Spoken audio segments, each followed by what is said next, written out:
देश की शिक्षा प्रणाली को कमजोर कर बहुजन समाज को उसी मानसिक गुलामी की राह पर चलने के लिए मजबूर इस देश की लगातार सत्ताधारी पार्टी कर रही है। दूसरी तरफ जेएनयू के प्रोफेसर विवेक कुमार के जरिए गांधी फिल्म के निर्माताओं पर आपत्ति क्यों जताई गई, इसके साथ साथ बहुजन समाज पार्टी के प्रवक्ता ने भी आखिर इस मसले पर अपनी बड़ी प्रतिक्रिया क्यों दे डाली। इसके साथ साथ दिल्ली प्रदेश में विधानसभा के चुनाव है, जिसको लेकर आम आदमी पार्टी के मुखिया अरविंद केजरीवाल अब सियासी मैदान में कूद चुके हैं, लेकिन उनके ही पार्टी के कई विधायक अब उनकी पार्टी को छोड़कर उन्हें बड़ा धक्का दे रहे हैं। खबर यह है कि आम आदमी पार्टी के एमएलए विधायक रहे, इन्होंने आम आदमी पार्टी को छोड़ दिया है। आखिर इसके पीछे की क्या कुछ वजह है। दूसरी तरफ बता दें कि जब भी बात बहुजन समाज पार्टी की आती है तो बहुजन समाज पार्टी में अगर कई नेता बहुजन समाज पार्टी को छोड़कर चले जाते हैं,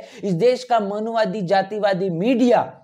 बड़े पैमाने पर उस खबर को अनेकों एंगल से दिखाने का काम करता है। लेकिन बता दें कि समाजवादी पार्टी में तकरीबन 500 नेता जब सपा को छोड़कर चले जाते हैं, उस खबर को आखिर किस तरीके से दिखाया जाता है। ये तमाम वो खबरें जो बहुजन समाज से कहने के दरकिनार की जाती है, उनको दिखाने बताने का इस देश की मनुवादी जातिवादी मीडिया नहीं करती, लेकिन हम आपको वो तमाम खबरों से रूबरू कर रहे हैं। जी हाँ दोस्तों, आप बिल्कुल सही सुन रहे हैं। मैं हूं पराग महेंद्र, आप देख रहे हैं नेशनल चौपाल। देश के अंदर शिक्षा व्यवस्था इस मुताबिक हो चुकी है कि निजीकरण के पूरी तरीके से भेंट चढ़ चुकी है। बता दें कि देश के अंदर शिक्षा प्रणाली की वास्तविकता इतनी ज्यादा बद से बदतर है कि सरकारी स्कूलों में जो पालक अपने बच्चों को भेजने की कहने की सोच नहीं बना पा रहे हैं, दूसरी तरफ प्राइवेट स्कूलों की अगर बात करेंगे, वहां पर फीस इतनी ज्यादा है कि मध्य वर्गीय जो पालक है वो अपने बच्चों को उस स्कूलों में एडमिशन दिलवाने के लिए जब उसकी स्कूलों की दहलीज को पार करता है तो डर और खौफ के चलते उस दहलीज को भी पार नहीं कर पाता। और यही देश की सच्चाई है, क्योंकि शिक्षा ये कहने के निजीकरण के हाथों में पूरी तरीके से जा चुकी है। अगर आपके पास पैसा है तो आप अपने बच्चों को एक अच्छी शिक्षा दे पाएंगे, लेकिन देश की वास्तविकता वो आपके बीच में रखता हूं कि फाइनेंशियल ईयर 2024 और 2025 के बीच अगर बात करेंगे तो 8 महीनों में पहले 8 महीनों में तकरीबन 11.70 लाख से ज्यादा बच्चे स्कूलों में पढ़ाई नहीं कर रहे हैं। और ये जानकारी संसद में शिक्षा राज्य मंत्री जयंत चौधरी ने आंध्र प्रदेश के विशाखापट्टनम से तेलुगु देशम पार्टी के सांसद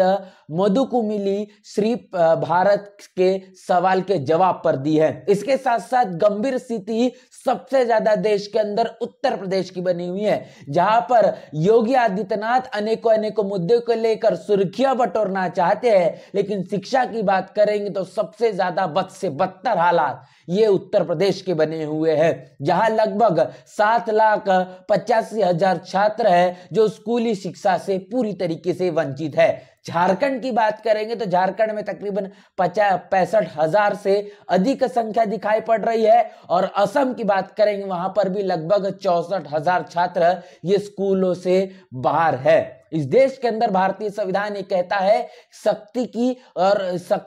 जो शिक्षा है वो कहने की प्रदान होनी चाहिए, जहां पर फ्री और कंपलसरी एजुकेशन की बात की गई है, लेकिन देश की सरकारें खासतौर पर बहुजन समाज को वो कहने की शिक्षा ग्रहण करने के लिए किसी भी तरीके के अवसर प्रदान करने ही नहीं देना चाहती, और इसीलिए इतने हालात जो है वो गंभीर बने हुए हैं।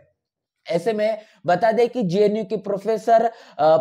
विवेक कुमार, इनके जरिए गांधी फिल्म जो है इसके निर्माताओं पर उन्होंने अपनी बड़ी प्रतिक्रिया जाहिर की है, और उसके साथ साथ इस पूरी प्रतिक्रिया के दौरान उनकी नाराजगी साफ तौर पर देखने को मिलती है, जहां पर उनका कहना है कि पूरी की पूरी गांधी फिल्म में बाबा साहब का जिक्र दिखाई नहीं देता, उनकी तस्वीर देखने को नहीं मिलती, जबकि बाबा साहब का एक बहुत बड़ा जीवन, बहुत बड़ा अपनी जिंदगी का समय वो राजनीति करने में में बीता है और जिसमें कई ऐसे वाकये जो कि गांधी के साथ, मिस्टर गांधी, महात्मा गांधी के साथ दिखाई देते हैं, लेकिन वो तमाम कहने के वाकये दिखाने का काम इस पूरी की पूरी फिल्म में नहीं किया गया है। सिर्फ और सिर्फ महात्मा गांधी का महिमा मंडन ही करते हुए इस फिल्म में देखने को मिला है, जिसको लेकर बहुजन समाज पार्टी के पूर्व प्रवक्ता रहे सुधीर भदौरिया, इन्होंने भी अपनी बड़ी प्रतिक्रिया जारी की है, जिन्होंने कहा है कि जेएनयू के प्रोफेसर विवेक कुमार महत्वपूर्ण विषय पर अति महत्वपूर्ण बात कर रहे हैं, जिस पर उन्होंने कहा है कि ध्यान आकर्षित किया है कि उससे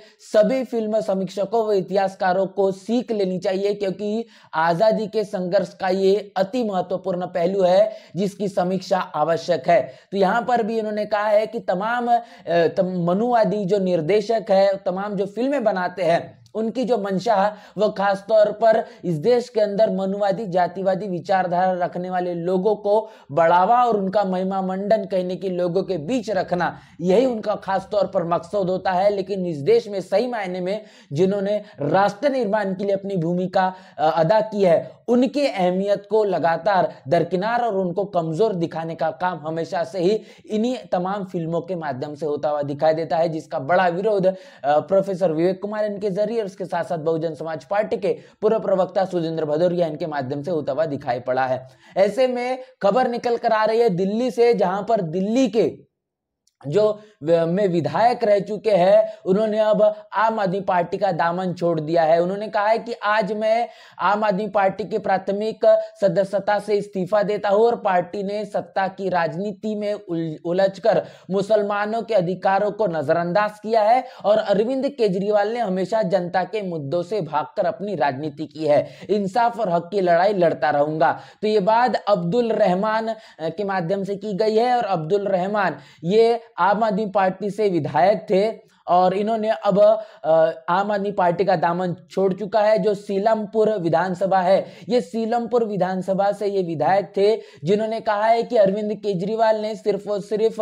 सत्ता को अपने हाथों में रखने के लिए अनेकों अनेकों मुद्दों के माध्यम से खासतौर पर मुस्लिम तबके को, उनके अधिकारों को नजरअंदाज किया, उनको उलझा कर रखा है और अपनी राजनीति को चमकाने का काम किया है। हमेशा से मुद्दों को भटका कर ही उनकी राजनीति देखने को मिली और अरविंद केजरीवाल से इंसाफ और हक की जो उम्मीद नहीं की जा सकती और इसीलिए अब वो इंसाफ और हक की लड़ाई लड़ने के लिए लगातार लोगों के बीच मौजूद रहेंगे। तो अब्दुल रहमान उन्होंने आम आदमी पार्टी का दामन छोड़ दिया है और यहां पर जिस तरीके से दिल्ली में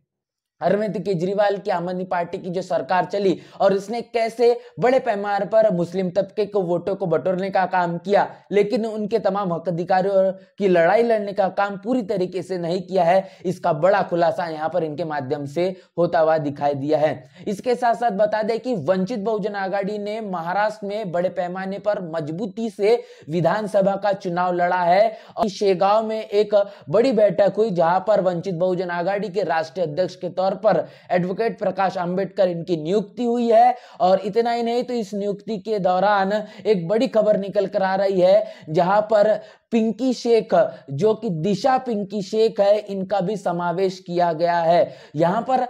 चौंकने वाली और इसके साथ साथ बड़े पैमाने पर सबक लेने वाली तमाम मधुवादी पार्टियों के लिए यहां पर पारलिंगी समाज समुदाय का जो प्रतिनिधित्व करती है दिशा पिंकी शेख, इनको राष्ट्रीय कार्यकारिणी में शामिल करने का काम वंचित बहुजन आघाड़ी के जरिए किया है। तो ये बड़ी खबर है वंचित बहुजन आघाड़ी के माध्यम से जो आपके बीच में रख रहा हूं, जहां पर पारलंगी समुदाय के व्यक्ति को भी यहां पर अपने राष्ट्रीय कार्यकारिणी की पूरी समिति में, पूरे संगठन में शामिल करने का काम वंचित बहुजन आघाड़ी के जरिए किया गया है। इसके साथ साथ खबर है मिल्कीपुर उपचुनाव के दौरान की, मिल्कीपुर उपचुनाव से पहले तकरीबन 500 ऐसे नेता थे जो कि समाजवादी पार्टी को छोड़ चुके थे और उन्होंने ये इस्तीफा एक साथ दिया था। लेकिन ये खबर कहने की सुर्खियों में देखने को नहीं मिली, क्योंकि इस देश का जो मनुवादी जातिवादी मीडिया है वो इस प्रकार की खबरों को कहने के दिखाने का काम नहीं करता, वो दरकिनार करता है। लेकिन अगर बात बहुजन विचारधारा रखने वाली तमाम राजनीतिक पार्टियों की हो तो उस खबर को इतने बड़ा चढ़ाकर दिखाया जाता है कि मान लो वो पार्टी खत्म ही हो चुकी है। जिसमें बता दें खासतौर पर बहुजन समाज पार्टी की, तो बहुजन समाज पार्टी से निकाले कुछ 6-7 लोग अगर चंद चंद्रशेखर आजाद की पार्टी में चले जाए तो अपने आप को कई पत्रकार इस तरीके से साबित करते, बताने की कोशिश करते कि बहुजन समाज पार्टी पूरी तरीके से खत्म हो चुकी है। लेकिन जहां पर समाजवादी पार्टी के मिल्कीपुर उपचुनाव से पहले 500 नेता ने समाजवादी पार्टी को छोड़ा, यह खबर कहीं न कहीं सुर्खियों में देखने को नहीं मिली और इसीलिए बहुजन समाज के मीडिया की आवश्यकता, उसकी अहमियत काफी ज्यादा बढ़ जाती है। ये तमाम वो खबरें जो कहने की बहुजन समाज के बीच नहीं लाई जाती, आपको बताने का काम नहीं किया जाता, आपके बीच रखने का काम नहीं किया जाता। जिस तरीके से शुरुआती दौर से मैंने आपको बताया कि शिक्षा का स्तर देश के अंदर किस तरीके से हो चुका है, आज इतनी ज्यादा महंगी शिक्षा हो चुकी है कि आम नागरिक और के लिए और इसके साथ साथ गरीबी रेखा की जो बात कहने की जाती है, या फिर ये कहेंगे कि जो आर्थिक रूप से मजबूत नहीं है, वो कहने की जद्दोजहद 2 वक्त की रोटी के लिए कर रहे हैं, वो अपने बच्चों को अच्छी शिक्षा बिल्कुल भी नहीं दे पाएंगे। इस देश के अंदर तमाम राजनीतिक पार्टियां और राजनीतिक पार्टियों के प्रभाव में बनने वाली तमाम जो ऐसी फिल्में हैं वो सिर्फ महिमा मंडन के लिए होती है, लेकिन जहां पर बाबा साहब का जिक्र आता है तो मनुवादी जातिवादी लोगों के पेट में मरोड़ तैयार हो जाती है। आम आदमी पार्टी अब जिस तरीके से दिल्ली प्रदेश में अपनी चुनावी रणनीति को लेकर सियासी मैदान में दिखाई दे रही है, लेकिन वो खबर देखने को नहीं मिलती कि आम आदमी पार्टी ने जो कुछ किया उसको लेकर अब लोगों की क्या कुछ राय है, जिसमें उनके ही जो विधायक है वो पार्टी छोड़कर कहीं न कहीं अब अपनी लड़ाई लड़ने के लिए तैयार हो चुके हैं। ये तमाम खबरों को लेकर आपकी राय क्या है, प्रतिक्रिया क्या है, लिखकर आप कमेंट बॉक्स में हमें जरूर साझा करें और मिलते हैं नए वीडियो में। तब तक के लिए जय भीम, जय भारत।